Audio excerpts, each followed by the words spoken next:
hablando de argentino, me voy a Gabriel Michi, que está ahí desde el primer... Fue la primera, digamos todo, la primera cámara En vivo, que allá. llega de Argentina al lugar del conflicto. La de Pisuto. Es El señor Pisuto. La de Pisuto. C5N con Michi y Pisuto, están ahí. No sé si está con... No sé si consiguió casco. De Katana Tel Aviv. Ay, ojalá que sí. No hemos No, conseguido no hay casco, casco. No hay casco. Gabriel. Es el único sin casco, además. El único argentino sin casco. Gabriel. ¿Cómo les va? Sí, igual estamos en Tel Aviv, Claro. donde todavía se puede estar sin casco, ¿no? Hoy, la verdad que cuando fuimos a la mañana a Ashkelon, que es una ciudad que está pegada a la Franja de Gaza, ahí la tensión fue mucho mayor porque hubo, se escuchaban las bombas detonar permanentemente, sonó la sirena en un momento que estábamos trasladándonos, entonces hubo que saltar del taxi y tirarnos a un costado de una pared para evitar el bombardeo. Después vimos lo que fueron los restos de un bombardeo impresionante en una casa particular. Por el momento se puso bastante heavy, la verdad, estando a apenas 15 minutos de la frontera de Gaza, ¿no? Acá en Tel Aviv todavía la cosa estaba bastante más tranquila. Hubo algunas bombas que cayeron, nosotros mostramos las imágenes en el centro de Tel Aviv, que sería, es como una ciudad como Buenos Aires, y el lugar donde cayó la bomba es como si fuese, Corrientes y Callao, para bien. citar un lugar, digamos, para que uno dimensione lo que significa que te caiga una bomba en ese lugar. Hoy bien tempranito de la mañana, alrededor de las 6 de la mañana, hora argentina, volvimos al lugar donde había caído esta bomba y lo que vimos es cómo la grúa estaba demoliendo el edificio donde había caído esa bomba por el riesgo que había justamente de que se caiga solo, digamos, el edificio. Pero hoy fue un día de mucha tensión, de mucha beligerancia de los dos lados. Israel ha dicho que ha reconquistado todos los puestos fronterizos alrededor de la Franja de Gaza. Hoy hubo bombardeo de Israel en distintos puntos de la Franja de Gaza y también hubo disparo de cohetes desde la Franja de Gaza a algunos lugares. De hecho, pocos minutos después de que nosotros dejamos Ashkelon, cayó un cohete en la misma ciudad donde nosotros habíamos estado. Esto es lo que se está viviendo hoy por hoy acá en Israel, donde el número de muertos israelíes asciende a más de 900. Del lado de la Franja de Gaza se calcula, oficialmente dicen alrededor de 800, pero se supone que son muchos más. Israel dejó trascender que había logrado abatir alrededor de 1.500 milicianos del Hamas en los puestos fronterizos, ¿no? Hay que ver, eso todavía no está confirmado, pero la verdad que la situación se ha vuelto bastante complicada. Recién hablabas que estuviste en Ashkelon, digo... ¿Hay diferencia? ¿Cómo está la gente allí? Debe haber una diferencia grande, no te digo de ánimo, pero de cómo lo están viviendo entre Tel Aviv y Ashkelon, ¿no? Sí, es otro escenario. Primero que nada, que vos en Ashkelon encontrás una ciudad prácticamente vacía. Claro. Prácticamente, es muy raro cruzarte con gente. Vos sabés que estuvimos en una casa donde había caído una bomba, que de milagro no se llevó víctimas porque estaba vacía en ese momento, no estaba la familia en el lugar, pero esas bombas provocaron daños en las dos casas de al lado, ¿no? Y justo estaba uno de los vecinos de la casa que nos permitió ingresar a su domicilio y mostrar los daños estructurales. Él, por ejemplo, había tomado la decisión, la familia en realidad había tomado la decisión de su mujer con sus hijos estar lejos, irse de Ashkelon. Él se decidió quedarse en Ashkelon cuidando su casa y estaba, te diría, la palabra era jugado, ¿no? Él no decía, básicamente, que no tenía temor por él, que sí tenía temor por sus hijos, pero que al único que le temía era Dios y que si tenía que pasarle algo, fuerte, que le pasaría, pero que en definitiva no quería irse de su casa. Uno de los líderes de Hamas históricos, Adnei Yassin, es de Ashkelon. Y ahí como una suerte de figura mítica, cada uno de los líderes de Hamas que forman parte de lo que para este grupo terrorista son los mártires de la lucha contra el Estado de Israel, porque verdaderamente ellos lo toman esto como una suerte de leitmotiv de sus propias vidas y simbolizan incluso sus propias muertes.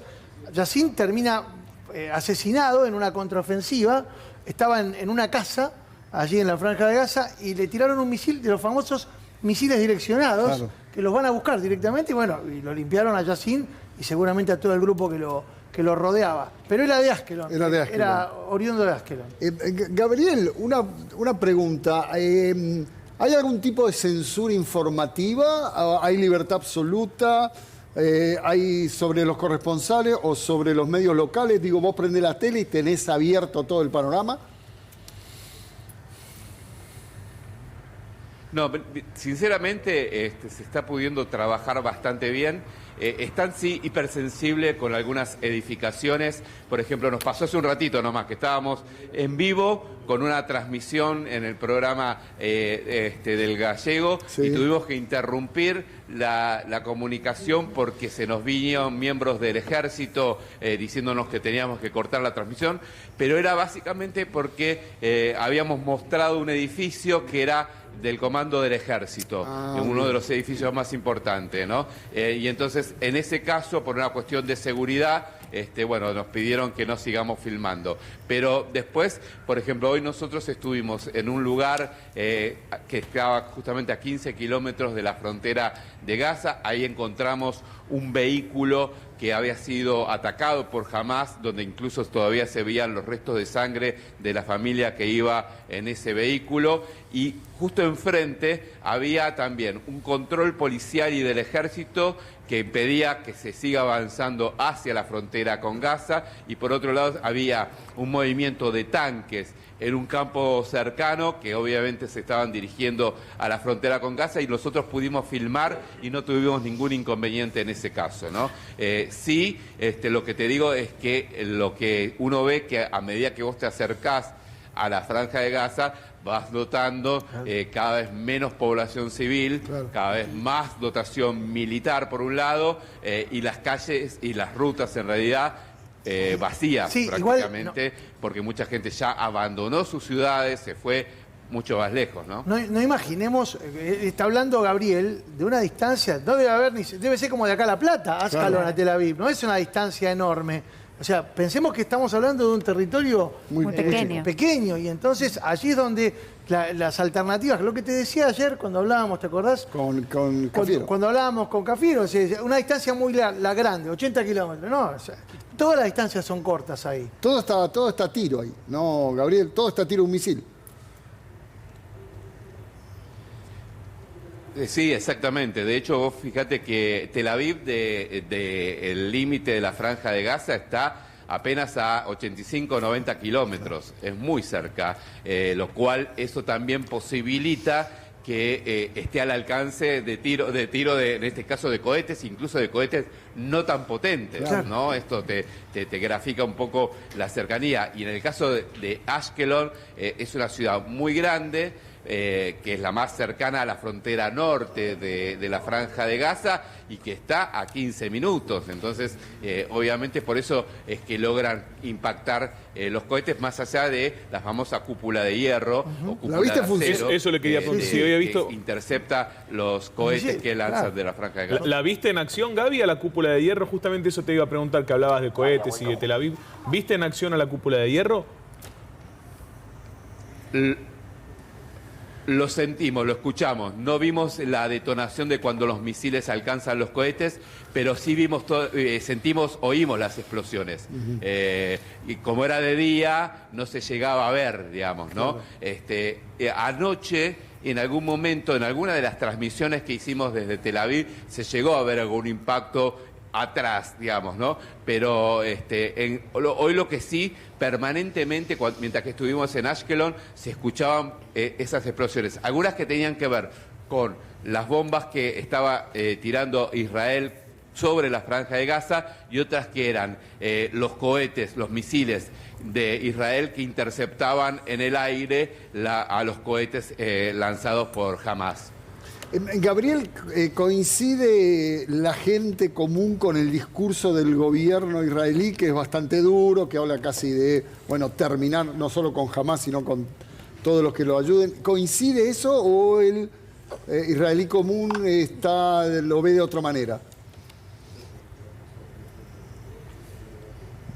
Mirá, lo que ha pasado es que obviamente como ocurre cuando se desata una guerra y hay un enemigo, digamos, visible, es que se ha apelado mucho a la cuestión nacionalista, ¿no? Y entonces por ahí personas que tenían una mirada un poco menos agresiva hacia el Hamás o menos agresiva hacia lo que se vive hacia dentro de la Franja de Gaza, han mutado su posición y han pedido el exterminio directamente de los militantes del Hamás. A mí me llamó mucho la atención incluso de referentes de la izquierda, del Meretz, que es un partido de izquierda de aquí de Israel, que han tenido una posición muy dura, incluso responsabilizando al gobierno de Benjamín Netanyahu de no ser lo suficientemente duro con el Hamás, para permitiendo, por ejemplo, que haya determinadas conversaciones en su momento, negociaciones que ellos no aceptaron. Pero hay un cambio. Vos sabés que hace un ratito mostrábamos unos carteles que aparecieron muy cerca de acá de un gobierno, de un edificio gubernamental, que decía básicamente que había que terminar con Gaza. Directamente eso, directamente. ¿no? Bueno. Y hoy nos pasó cuando estábamos haciendo una salida que pasó un taxista y nos dijo directamente eso, nos gritó, hay que matarlos a todos. Ahora, eso también se está viendo. Gaby, no sé si llegó la información allí, pero hoy trascendió a través de la información que llegó aquí a la Argentina, a través de agencias de allí de Medio Oriente. La versión que trascendió fue que Abbas Kamel, que es el señor 5 egipcio, contó, aparentemente a una fuente que es la que revela esto, que este ataque habría sido advertido a Benjamín Netanyahu hace aproximadamente 10 días y que no se hicieron ni se tomaron las previsiones al respecto. ¿Está dando vuelta ahí en Tel Aviv esa versión o la posibilidad de que haya habido, más allá de una mala praxis, alguna otra cosa en cuanto a la imposibilidad de impedir que este ataque se concretara? Porque es realmente muy raro lo que pasó. Cuando uno conoce los mecanismos de defensa que tiene el ejército y por supuesto la inteligencia israelí, y realmente lo que pasó, cuando uno ve las imágenes, escape semejante es información. difícil de creer que esto haya pasado de manera, de no ver algún tipo de complicidad. Bueno, yo esa información la escuché también y la leí en algún medio de acá.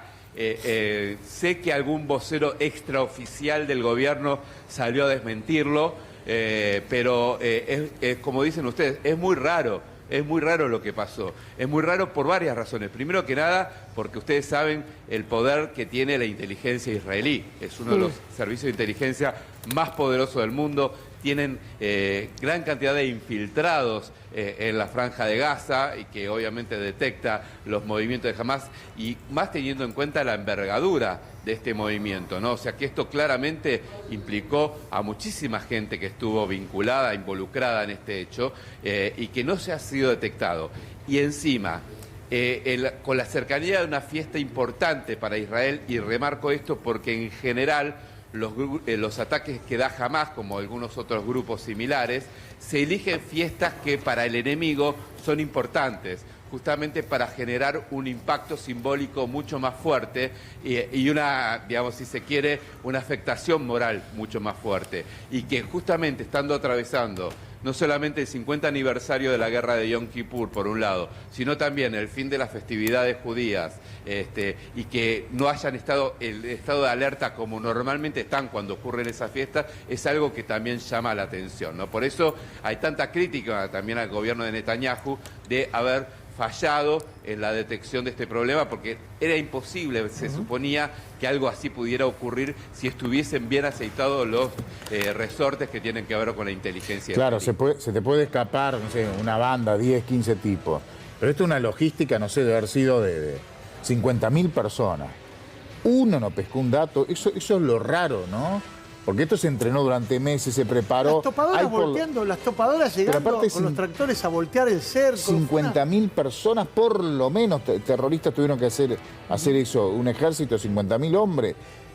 Eso durante mucho tiempo. Nadie contó nada, nadie de los infiltrados que deben tener. Nadie pescó nada. Eso es muy raro. Pablo, es muy raro. Y pregunta también para Gabriel por ahí, porque si algo nos enseñan en periodismo es siempre a dudar de todo, ¿no? Y a no ser ingenuos. Y la verdad es que teniendo en cuenta esto que estamos mencionando del poderío de la inteligencia israelí, sería por lo menos ingenuo creer que no sabían que algo de esto podía pasar.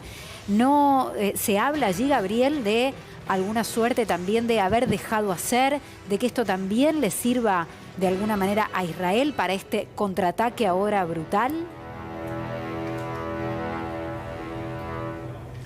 Bueno, hay especulaciones de todo tipo. Lo que pasa es que para eso pensar digamos, en una cantidad de muertos como la que se está barajando, que no tiene antecedentes en muchos años en la historia de Israel, y no solo los muertos, sino también el tema de los secuestrados.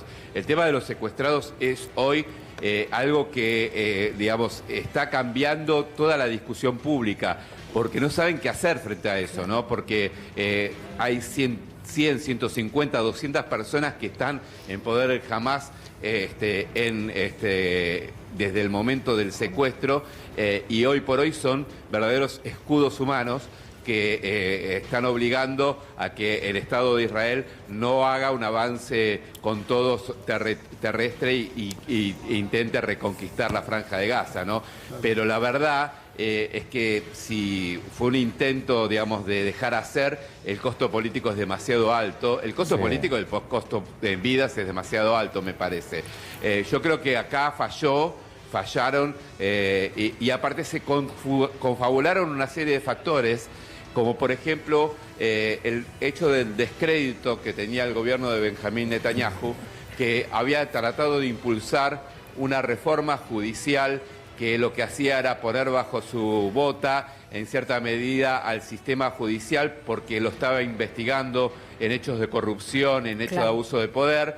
Esto generó un enorme movimiento social en contra de Netanyahu, con marchas masivas permanentemente, y lo que dicen es que claramente el ataque de Hamás fue pensado también sabiendo de ese debilitamiento político que tenía Netanyahu frente al descrédito social que estaba atravesando, ¿no? A lo que se suma, un dato más, que había una especie de, entre comillas lo digo, huelga de brazo caído de parte de los reservistas, que no querían ser convocados al ejército, en parte por el enojo de las reformas institucionales que estaba empujando el propio Netanyahu, ¿no? O sea, que eso te quería preguntar. Esa combinación de factores dicen que fueron las que propiciaron en cierta medida esa decisión. Sobre los reservistas, ¿no? ¿Cómo funciona? Digo, te llaman, te convocan, estás obligado a ir, podés rebelarte y no ir. ¿Cómo es el funcionamiento? Si es para hombres, mujeres, da igual, ¿hasta qué edad o a partir de qué edad? Mira, te cuento, acá ustedes saben, el servicio militar es obligatorio para hombres y mujeres, ¿no? Los reservistas tienen la obligación de, cuando son convocados, tener que ir sí o sí. No pueden negarse. El que se niega es considerado un desertor y puede terminar preso. El gobierno de Benjamín Netanyahu convocó a 300.000 reservistas. Y hoy mostrábamos las imágenes de un montón de jóvenes que vos lo ves y son muy chicos, apenas están rozando los 20 años, que fueron convocados, que por ahí todavía no fueron enviados a los lugares de frontera, pero que están próximos a ser convocados en cualquier momento. Hoy, por ejemplo, hubo varios grupos de reservistas, sobre todo los reservistas que tienen que ver con grupos tácticos, que fueron llevados a la frontera norte, es decir, a la frontera con el Líbano, donde ustedes saben opera el Hezbollah y donde en las últimas horas hubo también cruce de cohetes lanzados desde el Hezbollah, desde el Líbano, y respondidos por Israel, ¿no? Ahí fueron convocados grupos de reservistas que están como en la segunda línea, así se cree, ¿no? Y se están sacudiendo con proyectiles de fósforo, que son de los que más daño, que están prohibidos, de los que más daños causan. Es verdaderamente, y también esto hay que decirlo, en el contexto internacional está prevista una reunión de los ministros de defensa de la OTAN, de la que va a participar el ministro de defensa de Israel. Estados Unidos podría, se habla de esto, incluso creo que lo publica el Wall Street Journal hace un rato, podrían trasladar otro portaaviones a la zona. Saben ustedes, Estados Unidos tiene un portaaviones allí en la zona, podría haber un segundo portaaviones que se destine para darle asistencia militar, en este caso logística, a todas las fuerzas de Israel en esta lucha contra Hamas. Gabriel, te vamos a dejar descansar un poco Sí, porque sí, sí. obviamente está durante toda la programación de C5, ya son las 10. ¿Puedo una pregunta más? Una más. Una más, Gaby. Estuviste en Ashkelon, estuviste en Tel Aviv. ¿Qué olor hay? ¿Hay olor a pólvora? ¿A qué huele la guerra? Bueno, en Ashkelon sí, se sentía el olor a pólvora. Acá no, en Tel Aviv no, bueno, porque es una gran ciudad y está alejada, ¿no? Un poco. Pero ayer, por ejemplo, en el lugar donde impactó la bomba, acá en Tel Aviv, se notó por algún momento algún olor tipo, se sentía tipo amoníaco, una cosa para el estilo, pero, o azufre si se quiere, no amoníaco, azufre, que puede ser parte de la bomba, pero muy leve era. En Ashkelon sí se notaba un poco más eso, y aparte, bueno, obviamente Ashkelon, que decíamos, está a 15 minutos de la frontera, está muy expuesto a ese tipo de explosiones. Yo les digo, la experiencia hoy allí en Ashkelon fue muy fuerte también por esta sensación de una ciudad que quedó vacía, ¿no? Que la gente huyó despavorida, dejó sus casas, dejó sus viviendas. Pensemos en esto, ¿no? En estos momentos obviamente no hay clases en ninguna escuela de todo el país. Entonces esto también ha modificado la vida. Estamos en un escenario de guerra, como lo dijo desde el primer momento Netanyahu, pero bueno, no hay clases, muchos trabajos no están funcionando, algunos hacen trabajo a la distancia. Todos tienen que estar atentos a donde hay un refugio cerca de su casa, o incluso muchos tienen refugios en sus propios hogares, pero la vida ha cambiado, aunque vos veas que, por ejemplo, en ciudades como Tel Aviv, hay cierta, a mí me impresiona, cuando estuve en Ucrania me pasó lo mismo, hay cierta normalidad dentro de la normalidad de una guerra, ¿no? La gente pretende seguir o tiene la obligación de seguir trabajando, haciendo una vida más o menos normal, pero que obviamente está permanentemente alterada cuando empiezan a sonar las sirenas y hay que buscar rápidamente un shelter, un refugio, ¿no? Che, Gabriel, ¿vos le hiciste algún feo a algún directivo de este canal? Te pregunto, te mandaron a Ucrania, ahora te mandaron a Israel. De verdad, te quieres sacar encima. Lo sabés, ¿no? Sí, lo estoy sospechando, lo sospeché desde un principio, decía un héroe nuestro, ¿no? Sí. Pero bueno, encima en Ucrania nosotros terminamos mal porque terminamos con el camarógrafo detenido por los servicios de inteligencia ucranianos. Así que alguna sospecha tengo dando vuelta por ahí. Sí, y si lo ves llegar a Nelson Castro, lo confirmás, porque TN se lo quieren sacar encima a Nelson Castro. Lo confirmás. Qué linda dupla. Sí, linda dupla. Gabriel, te dejamos descansar, excelente laburo, la verdad, excelente laburo vos y el compañero. Te mando un abrazo grande. Muchas gracias y gracias a Ezequiel Pisuto que la verdad la está rompiendo, sí. No para de laburar y conseguir cosas increíbles. Saludo también para Ezequiel. Bien, ahí lo teníamos a Gabriel, y, que están allí desde el primer momento, hay que reconocerlo, apenas pasó todo, lo mandaron rápido. Más allá del problema interno que hay acá, ahorrarse una indemnización.